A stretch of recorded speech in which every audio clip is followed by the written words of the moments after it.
January 1995. A phone rings in a Brooklyn apartment. Christopher Wallace, Biggie Smalls, picks up. On the other end, calling from Clinton Correctional Facility in upstate New York, is Tupac Shakur. They haven't spoken since the Quad Studios shooting 3 months earlier, the night Tupac was shot 5 times in a Manhattan recording studio lobby and walked out convinced that Biggie and Puff Daddy had set him up. The friendship that defined early 90s East Coast hip-hop was dead. The rivalry that would consume the next 2 years had already begun. But on this January night, with Tupac locked in a prison cell and Biggie alone in his apartment, something unexpected happened.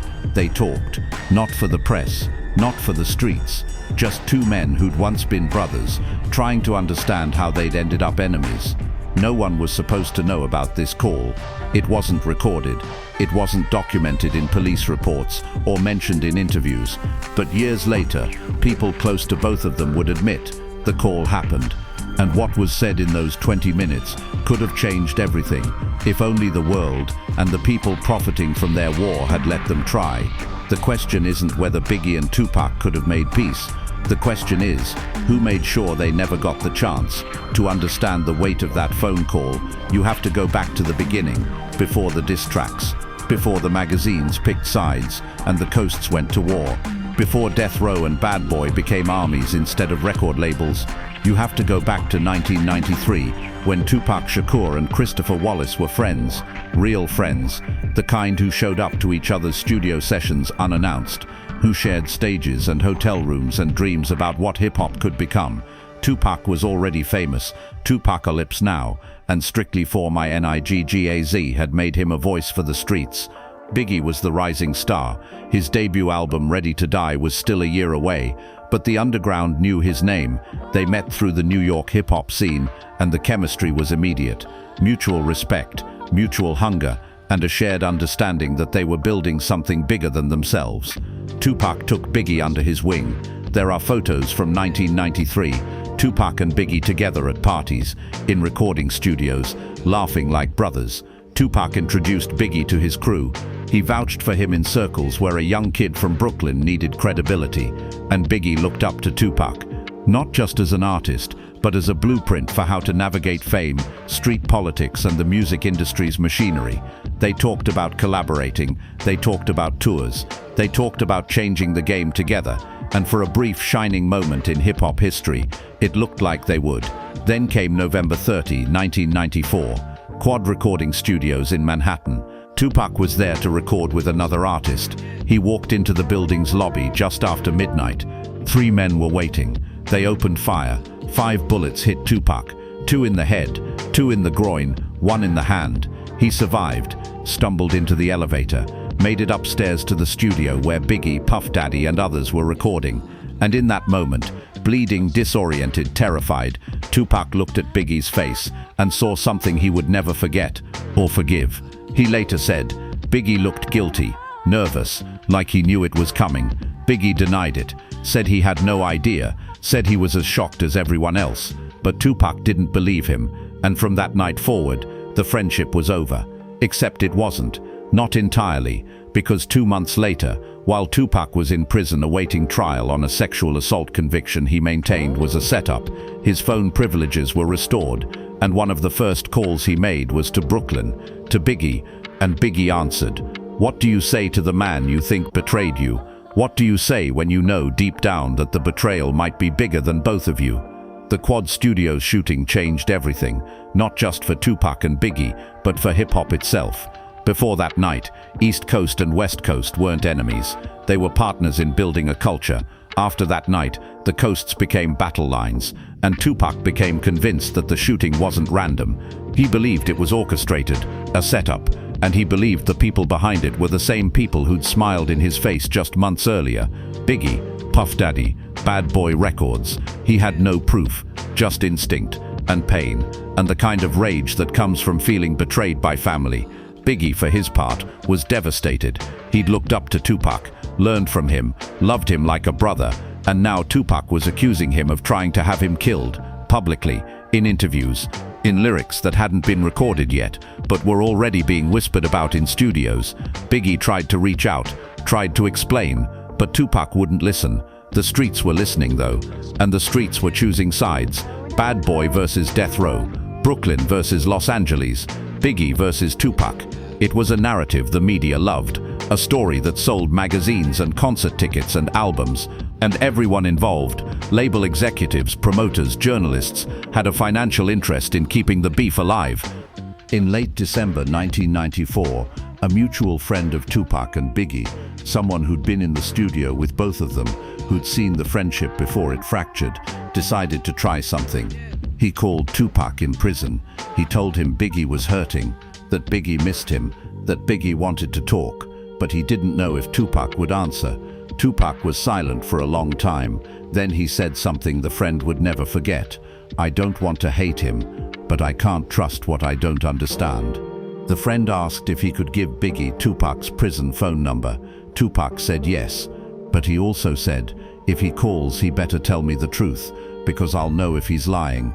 Biggie called 3 days later, January 1995, early evening. Tupac's phone privileges were limited, 20 minutes maximum per call, and every word was monitored by corrections officers. Biggie knew this, Tupac knew this, so they couldn't speak freely. They couldn't say everything they wanted to say, but they tried. People who were close to both of them later described what they'd heard secondhand. Biggie started by asking how Tupac was doing, physically, mentally. Tupac deflected, said he was fine, said prison was just another cage, and he'd been in cages his whole life. Then there was a pause, a long one, and Tupac asked the question that had been burning in him since November 30th. "Did you know?" Biggie said no. He swore he didn't know. He said he'd been upstairs in the studio that night, working on a track, and when he heard the shots, he thought someone was setting off firecrackers in the street. He said when Tupac came upstairs bleeding, he was terrified. He said he wanted to call an ambulance, but Tupac told him not to. He said he didn't sleep for days after that night because he kept replaying it in his mind, trying to figure out what had happened and why. He said he would never ever set up someone he considered a brother. And he said, "I don't know who shot you, Pac, but it wasn't me, and it wasn't Puff."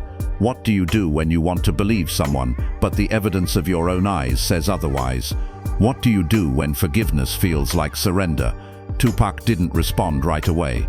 The people who heard about the call later said there was a long silence, the kind of silence that feels like the whole world is holding its breath.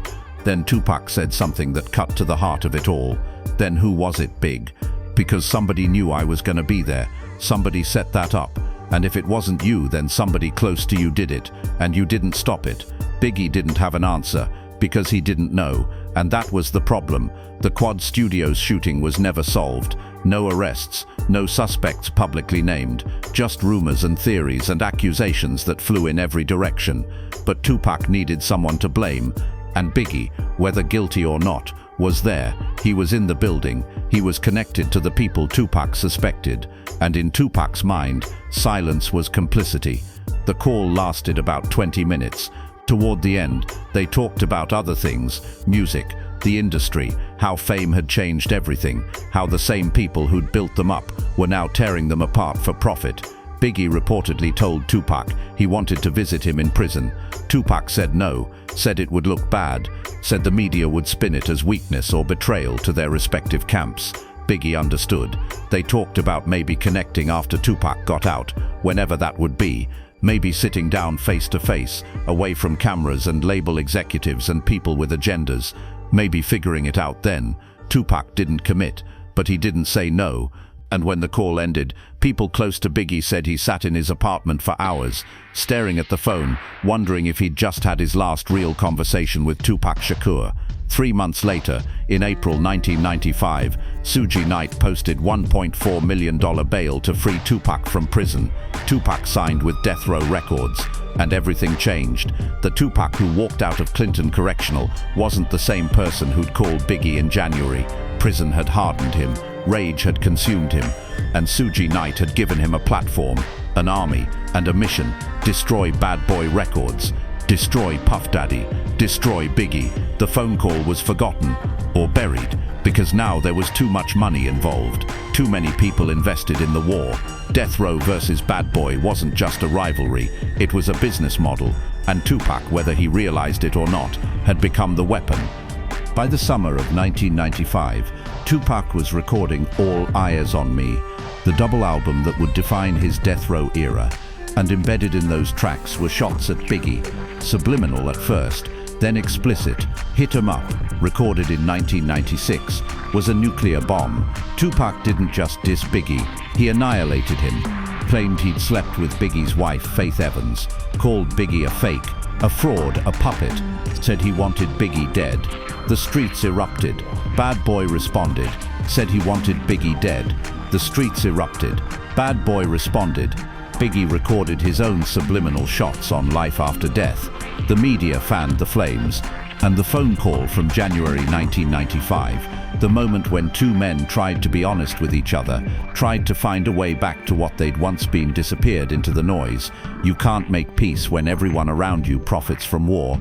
And by 1996, peace wasn't profitable anymore. Here's what very few people outside the inner circles of Death Row and Bad Boy understood. The beef was being managed, orchestrated. Both labels knew that conflict sold records, that controversy generated headlines, that a war between the two biggest names in hip-hop was worth millions of dollars in free publicity. Suge Knight thrived on chaos. It was his brand. Puff Daddy was more strategic, but he understood the game. Keep Biggie and Tupac separated. Keep them angry. Keep them recording diss tracks. Keep the fans picking sides. Because as long as the beef stayed hot, the albums kept selling. And if anyone tried to broker peace, if Tupac and Biggie tried to reconnect, tried to end the war, there were too many people with too much to lose who would make sure it never happened. There's a story that circulated years later among people who were in the studios during that era. In late 1995, Tupac reportedly asked someone at Death Row to get him Biggie's phone number. He wanted to call him, wanted to talk, wanted to see if there was any way to de-escalate before things got worse. The person he asked said they'd handle it. But the number never came, and when Tupac asked again a few weeks later, he was told that Biggie didn't want to talk, that Biggie was on Bad Boy's side now, fully committed to the war. Tupac believed it, but people close to the situation later said the message never reached Biggie, that someone in the chain, someone who had a vested interest in keeping the beef alive, made sure the call never happened. What if that call had gone through? What if Tupac and Biggie had talked one more time in 1995, before the diss tracks, before Hit 'Em Up, before the point of no return? Would it have mattered, or was the machine already too big to stop? By the time 1996 arrived, the damage was irreversible. Tupac and Biggie weren't just rivals, they were symbols. Tupac represented Death Row, the West Coast, the raw, unfiltered anger of a man who felt betrayed by everyone. Biggie represented Bad Boy, the East Coast, the smooth, calculated rise of an artist who wanted success without the chaos. But beneath the symbols were two human beings who'd once been friends, who'd shared dreams, who'd understood each other in ways the rest of the world never would. And both of them, in their private moments, missed what they'd lost.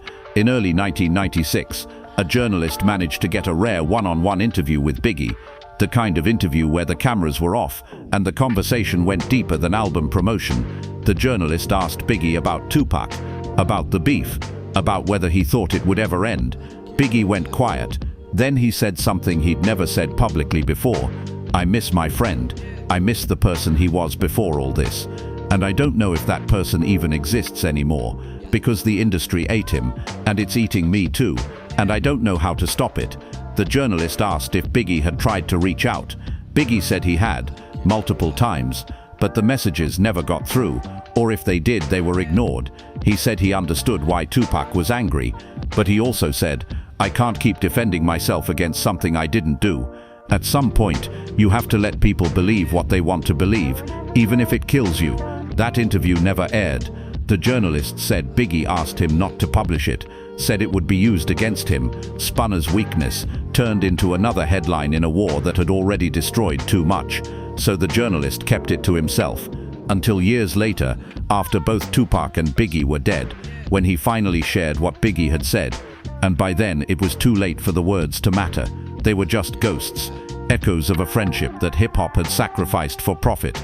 Tupac, for his part, rarely spoke about Biggie in private, but the people closest to him, his bodyguards, his producers, his friends from before the fame, said there were moments when the mask slipped, Moments when Tupac would be in the studio late at night, listening to old tracks, and someone would mention Biggie's name, and Tupac would go quiet, stare at the wall, and you could see it in his eyes, the weight of what had been lost, the knowledge that the person he'd once trusted, once loved like a brother, was now his enemy, and that there was no way back, because too many people needed them to be enemies, too many careers depended on it, too much money was being made.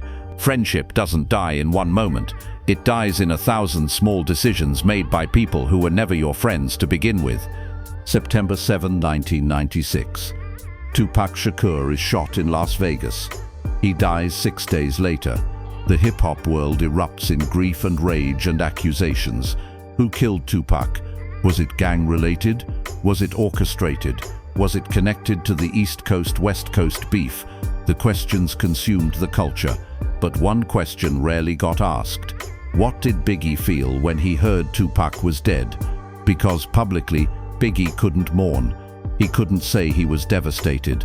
He couldn't admit that the man who'd spent the last 2 years calling him a traitor and a coward had once been his friend. Because the narrative didn't allow for complexity. The streets wanted villains, the media wanted conflict, and Biggie was cast as the enemy. So he stayed silent, gave a few statements about how violence needed to stop, about how hip-hop was losing its way. But he never said what he really felt, never said that he'd lost someone irreplaceable.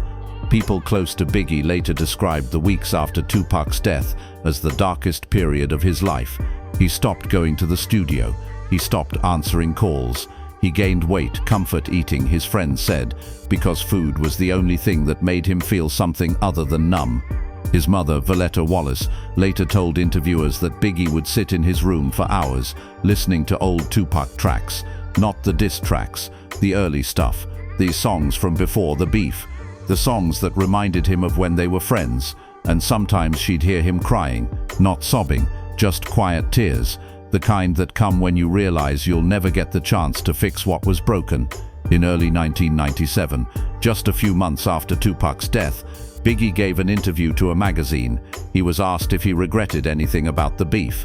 He said yes, he regretted that it had happened at all, that two people who'd started out as friends had been turned into enemies by a system that didn't care about them as human beings. He said he wished he could have talked to Tupac one more time, not for the press, not to make a public statement, just the two of them, to say what needed to be said, to maybe find some kind of closure, or forgiveness, or understanding. The interviewer asked what he would have said. Biggie thought for a long time.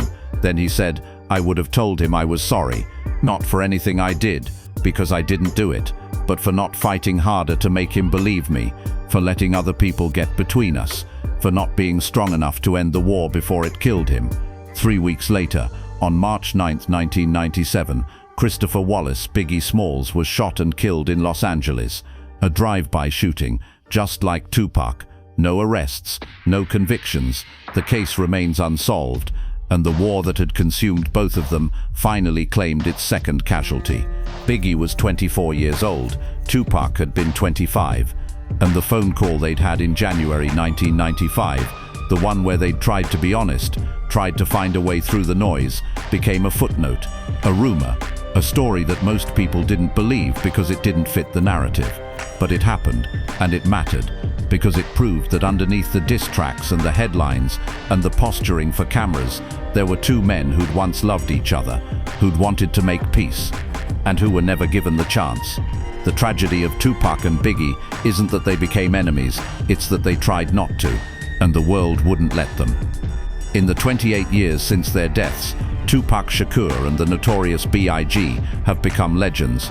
Their music is studied in universities, their influence is undeniable, their images are plastered on murals and t-shirts and album covers. But the human beings they were, the friendship they had, the pain they carried, the attempts they made to end the war, those stories get buried under the mythology, because mythology is simpler.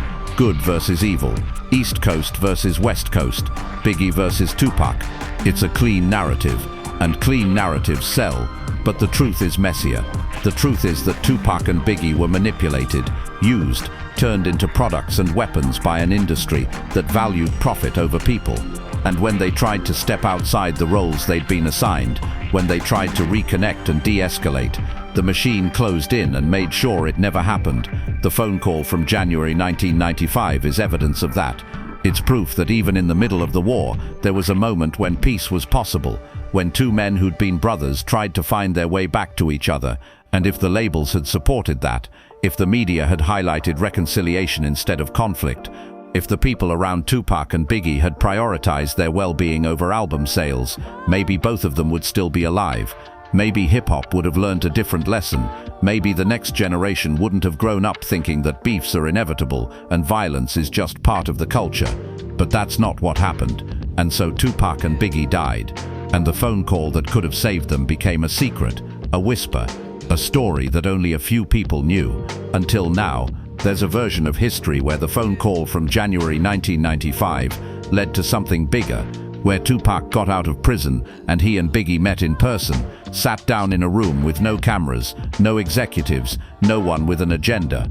And they talked, really talked, about Quad Studios, about the people who'd gotten between them, about the system that was using them both. And maybe they didn't solve everything. Maybe trust was still broken. But maybe they decided to stop the war, to go public with a truce, to tell the industry and the streets that East Coast and West Coast weren't enemies, they were family. And maybe that would have changed everything. But that version of history didn't happen, because too many people had too much to lose. Suge Knight needed Tupac angry. Puff Daddy needed Biggie defended. The magazines needed controversy. The fans needed sides to pick. And Tupac and Biggie, two artists who'd started out as friends, who'd tried in a moment of vulnerability to reconnect, were sacrificed to the machine. The call happened, but it wasn't enough, because one phone call can't undo a system built on conflict. One moment of honesty can't stop a war when everyone around you profits from violence. Here's what we know for certain. Tupac Shakur died on September 13, 1996. The notorious B.I.G. died on March 9, 1997. Both murders remain unsolved. Both cases are cold, and the friendship that could have defined an era, the partnership between two of the greatest artists hip-hop has ever produced, was destroyed by people who never cared about them as human beings. Tupac and Biggie tried, they really tried. That phone call from January 1995 is proof, but trying wasn't enough. Because the industry doesn't reward peace, it rewards conflict. And when you're the product, not the person, your humanity doesn't matter. In the years since their deaths, people have tried to rewrite the story, to pretend that Tupac and Biggie hated each other from the start, that the beef was real, personal, inevitable. But the people who were there, who saw them together before Quad Studios, who heard about the phone call, who watched the labels manipulate them, know the truth. The beef was manufactured, the hatred was taught, and the tragedy is that Tupac and Biggie saw it happening. They understood what was being done to them, and they tried to stop it, but they were too young, too surrounded by people who needed them to fight, too valuable as enemies to ever be allowed to be friends again. The phone call happened, but the world wasn't listening, and by the time anyone cared enough to ask what was said, both of them were dead. On January 1995, Tupac Shakur called Biggie Smalls from a prison phone. They talked for 20 minutes. They tried to find their way back to what they'd once been. They failed, not because they didn't care, but because the system they were trapped in needed them to fail, needed them to be enemies, needed them to die young so their legends could be sold forever. And that's exactly what happened. Tupac and Biggie became products. Their music became commodities. Their deaths became marketing campaigns. And the phone call, the moment when two human beings tried to be honest with each other, tried to save a friendship that the world was determined to destroy, became a footnote. But it shouldn't be a footnote, it should be the headline, because that phone call is the real story of Tupac and Biggie, not the diss tracks, not the beef, not the mythology that the industry built around their corpses. The real story is that they were friends, that they were manipulated, that they tried to make peace, and that they were never given the chance. Hip-hop lost two of its greatest voices in 1996 and 1997, but it lost them long before the bullets flew. It lost them the moment profit became more important than people. The moment labels decided that war sold better than peace. The moment Tupac and Biggie stopped being artists and became weapons. They tried to end the war, but the war ended them. and the phone call that could have saved them died in the silence that followed. Do you think Tupac and Biggie could have made peace if the industry had let them? What do you think was really said on that January 1995 call? Drop your theory below. I'll pin the most thoughtful response. And what story should we tell next? The love that shaped Tupac's life, or the conspiracy that still haunts his death?